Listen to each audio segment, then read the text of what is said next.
उम्मीद है आपने थंबनेल देखकर आए होंगे, लेकिन ये एक इंडियन मीडिया का ड्रामा है या हकीकत है। आइए छोटी सी वीडियो देखते हैं, फिर बात करते हैं। हैदर का साथ देने का। दोस्तों आपको बता दें, सीमा हैदर पाकिस्तान से सचिन के लिए आई थी, लेकिन आज सचिन इस दुनिया में नहीं रहे हैं। बताया जा रहा है सचिन को किसी ने किडनैप कर लिया है और उनका बताया जा रहा है आत्महत्या किया गया है। दोस्तों यह भी बताया जा रहा है किडनैपर ने सीमा हैदर के सचिन का बड़ी बेरहमी से कत्ल किया है। बहुत ही आपने वीडियो देख ली।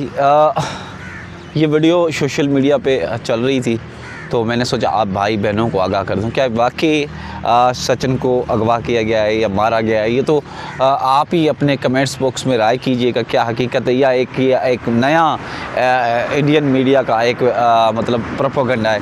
बाकी अल्लाह ताला आपको सलामत रखे, आपको खुश रखे। अगर अभी तक हमारा चैनल ग़ुलाम रसूल भुट्टो सब्सक्राइब नहीं किया तो सब्सक्राइब करें, बेल आइकन को दबाएं ताकि मज़ीद आपको अच्छी वीडियो मिल सके। अल्लाह ताला आपको और आपकी फैमिली को सलामत रखे। इंशाल्लाह मिलेंगे नेक्स्ट व्लॉग में।